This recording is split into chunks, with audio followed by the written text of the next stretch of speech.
Hello everyone, it's Dr. Samantha Benjamin Allen, board certified in physical medicine and rehabilitation, here to talk to you today about osteoporosis. Osteoporosis is the most common metabolic bone disease, and it simply is a low bone density and low bone mass.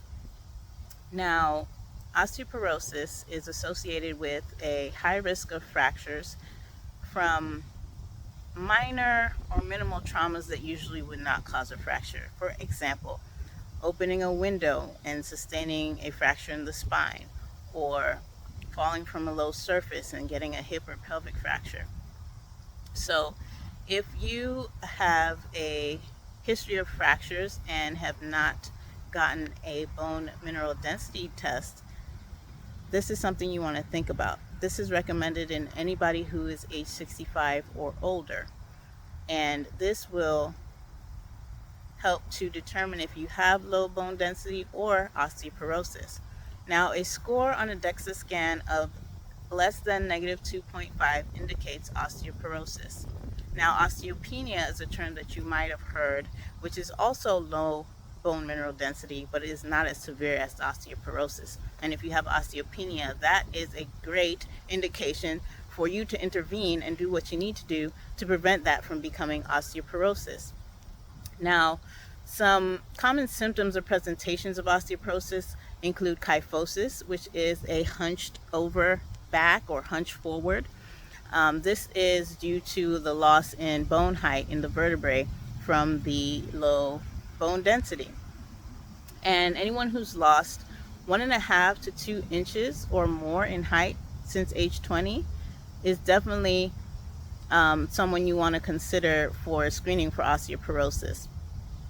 Now, common things that caregivers should be mindful of to help avoid fractures in someone who has osteoporosis is to make sure that every area where the individual walks in the home is clear of throw rugs. Throw rugs are a common cause for falls, so we want to avoid the risk of falls. So clean any areas of debris or objects that could obstruct the pathway in walking, and make sure that areas are well lit, especially common pathways to, say, the bathroom or the kitchen. Install a night light in an outlet so that at night, if they need to get up, they can see clearly. Now, what to do about osteoporosis? First, I want to tell you what to do to prevent it. Make sure that you're getting enough calcium and vitamin D. So calcium should be 1,200 milligrams a day, and vitamin D should be about 400 international units a day for, the average person who's not dealing with osteoporosis or low bone density. Now, if you are older, you actually want to get a little more vitamin D, so 800 international units is better. And if you have osteoporosis, you want to have 1,200 milligrams of calcium daily and 1,000 international units of vitamin D. And it's important that you try to get enough in your diet and your lifestyle, like getting enough sunlight, to get your vitamin D.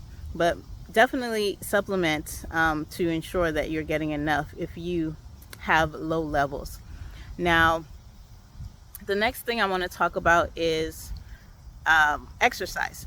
Weight-bearing exercise helps to prevent osteoporosis. When we put weight on our body, for instance, using our muscles by lifting weights, we are actually causing stress to the bone that is healthy to build the bone. So incorporate weight training into your exercise routine, and this could be maybe 2 to 3 days a week. If you walk for your exercise, you can get ankle weights or wrist weights that you can use while you're walking, and this will give you the weight-bearing exercise that will help to prevent bone mineral density decline. Now, if you are someone who's struggling with osteoporosis, or a caregiver to someone with osteoporosis who's severely debilitated or debilitated from any other reason, I would like you to join me at Freedom Wellness Physiatry.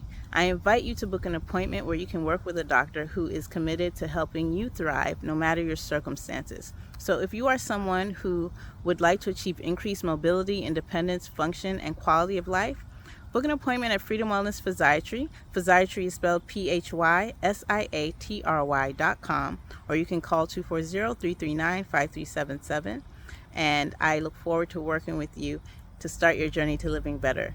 Thank you, and look in the comments for a little more detail on what we talked about, but I don't want to make this video too long. So thank you for joining, and I'll see you next time. Bye-bye.